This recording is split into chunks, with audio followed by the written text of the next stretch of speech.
The sun had barely risen over the dusty village when people began gathering near the old well.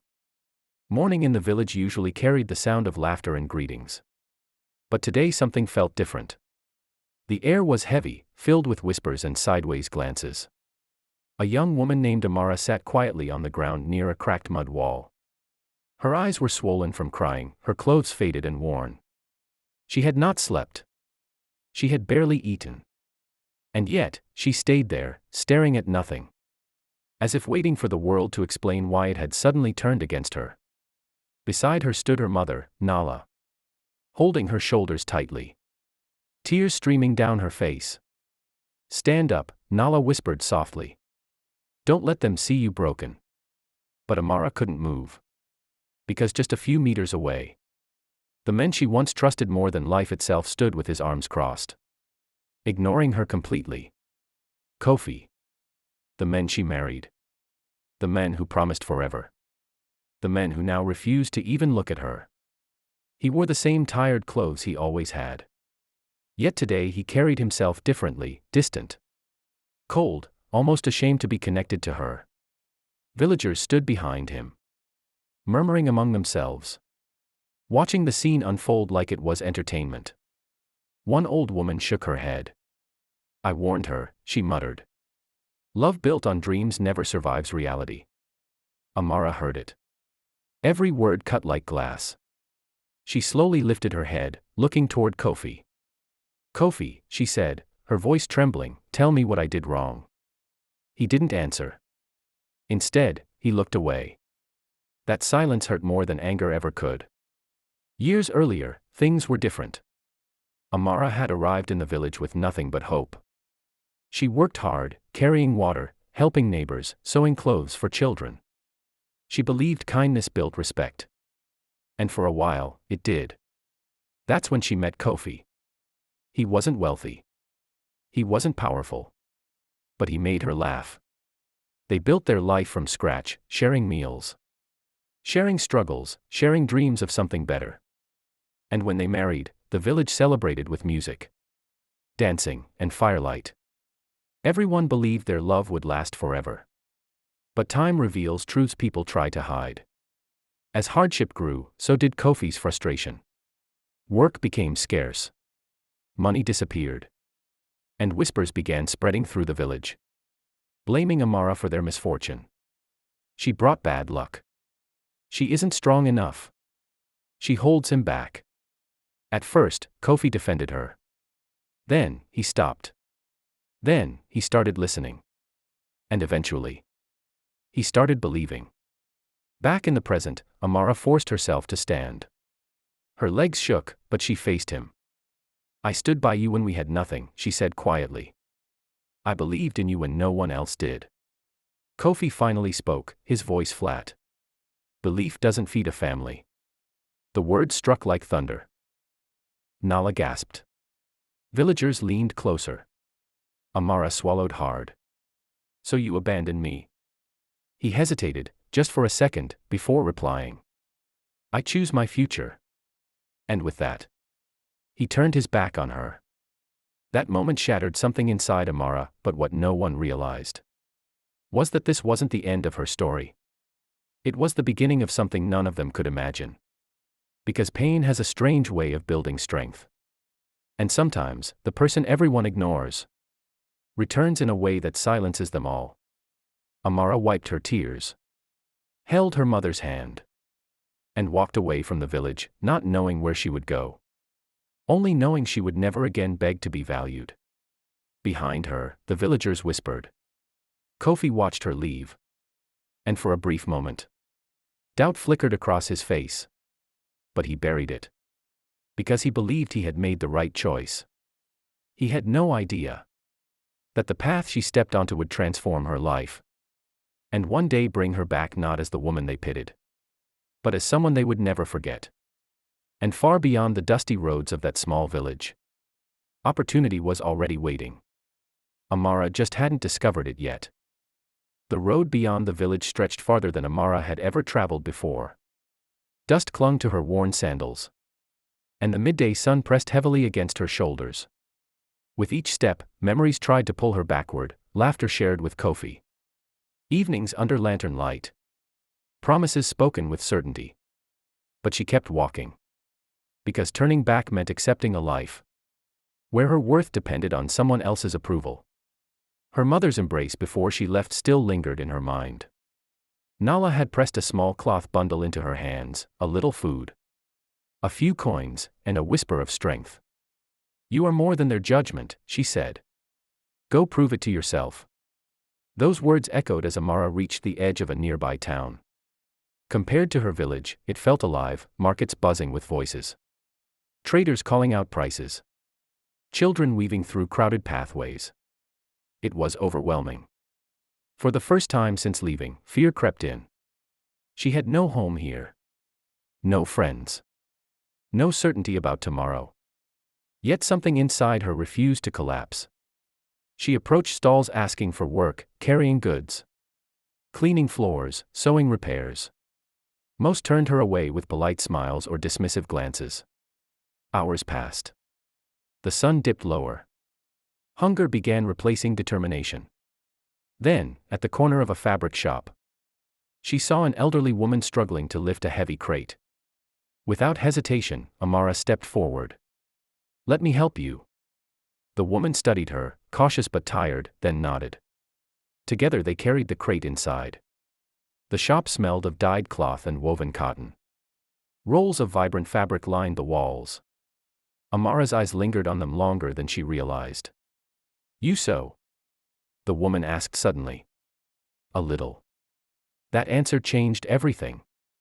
The woman handed her a torn garment. "Show me." Amara worked carefully, fingers steady despite exhaustion. Stitch by stitch, she repaired the cloth, not perfectly, but with care and patience. The woman inspected it. Silence stretched. Finally, she said, "You may stay. Work first. Payment later." Relief flooded Amara's chest. Not comfort, but hope. Days turned into routine. She swept floors, sorted materials, repaired clothing. The work was humble, yet it rebuilt something within her: discipline, confidence, self-belief. Customers began noticing her effort. Some praised her neat stitching. Some requested her help directly. For the first time since leaving the village, she felt seen, not as someone abandoned, but as someone capable. Still, nights remained quiet and reflective. She often sat outside, staring at distant stars, wondering if Kofi ever thought of her, wondering if the villagers remembered her absence. But slowly, those thoughts lost power. Because she was building something new. One afternoon, the shop owner handed her colorful fabric pieces. "Make something," she said. Amara hesitated. Then began designing, combining patterns she remembered from her childhood with ideas forming in her mind. The finished piece wasn't just clothing, it was expression. Customers loved it. Orders followed. Confidence grew. And with it, transformation. Meanwhile, miles away, life in the village continued unchanged, or so everyone believed. Kofi worked long hours, chasing the future he had chosen. Yet success didn't arrive as easily as he expected. Respect felt hollow. Laughter forced. Silence heavy. Occasionally, he found himself staring down the same road Amara once walked away on. He never spoke her name. But regret has a quiet voice. Back in town, Amara's reputation spread. The elderly woman began trusting her with more responsibility. Teaching advanced techniques, business skills, customer negotiation. Amara absorbed everything. Because she understood something now. Pain had pushed her out of the village. But growth was pulling her forward. One evening, as she locked the shop doors, the owner handed her a small pouch. Her first true earnings. Amara held it tightly, eyes glistening. Not because of the money, but because it symbolized independence. She had survived. She had adapted. And without realizing it, she had taken the first step toward becoming someone far stronger than the girl who once sat crying by a mud wall. Yet destiny wasn't finished shaping her story. Because opportunity, far greater than a fabric shop, was approaching. And soon, the path she walked would lead her toward a return no one in the village could ever predict. Time moved forward, and with it, Amara's confidence grew into something steady and unshakable. The small fabric shop was no longer just a place of survival, it became a place of transformation.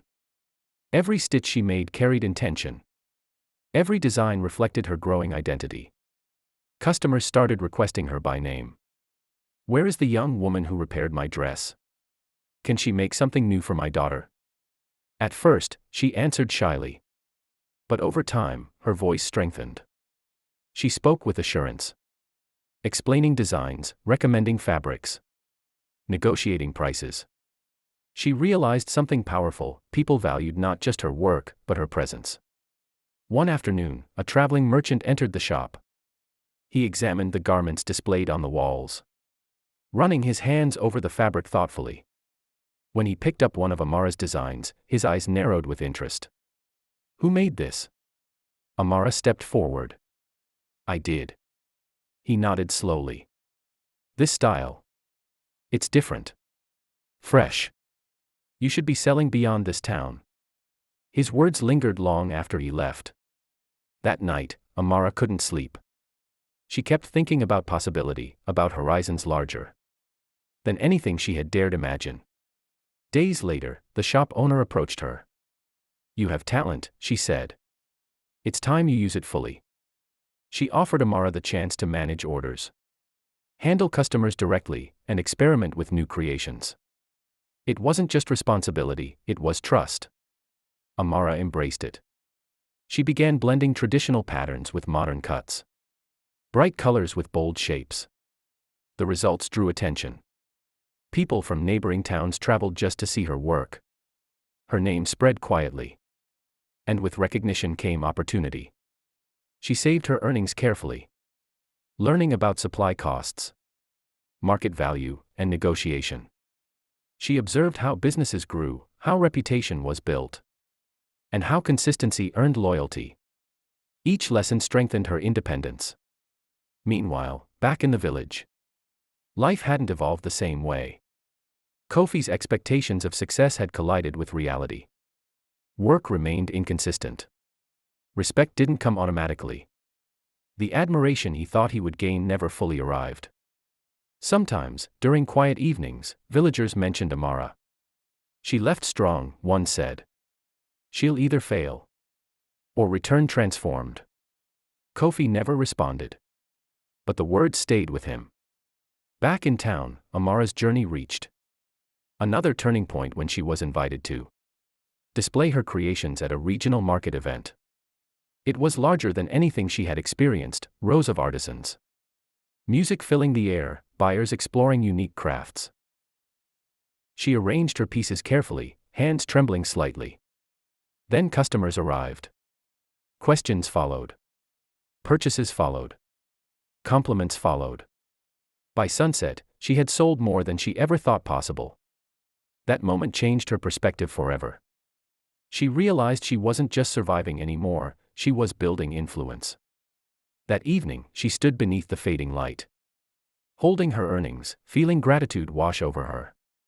She thought of her mother, of the village, of the road she once walked in tears. She no longer saw herself as abandoned. She saw herself as evolving. And something else stirred within her: not revenge, not anger, but curiosity. What would happen if she returned one day? Not seeking validation, but standing confidently in the life she created. The idea stayed in her mind. Weeks passed.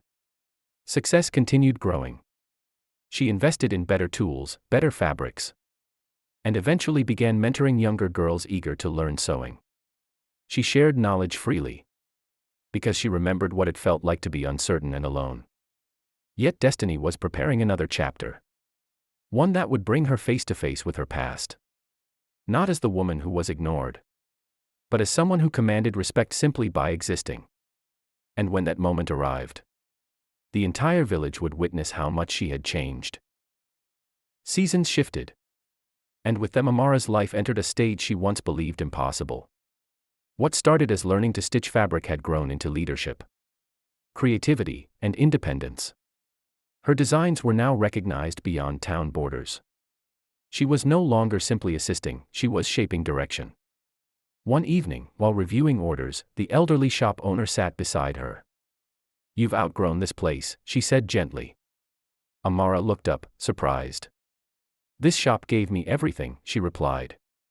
"And now," the woman continued, "you must give yourself something greater." She offered Amara partnership.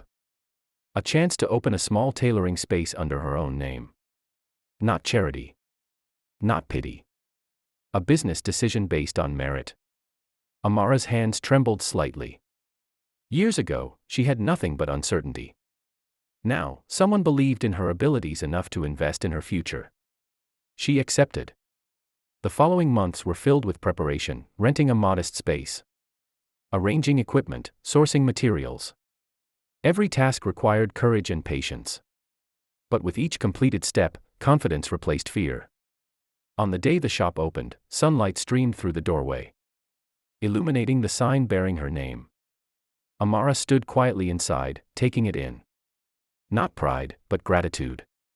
Customers arrived steadily. Some familiar. Some new. All curious. And they left impressed. Her work ethic and authenticity built loyalty quickly. Soon, her shop became more than a business. It became a place where young women learned skills, shared stories, and found encouragement. Amara remembered her own beginnings, rejected, uncertain, and she made sure no one in her space felt invisible. But despite her success, one thought occasionally surfaced. The village. Not out of bitterness. Not out of longing. But reflection. One afternoon, she received word from a traveling trader, someone from her region. Recognized her name. News of her achievements had begun reaching distant ears, including those back home. That realization didn't ignite anger. It ignited closure.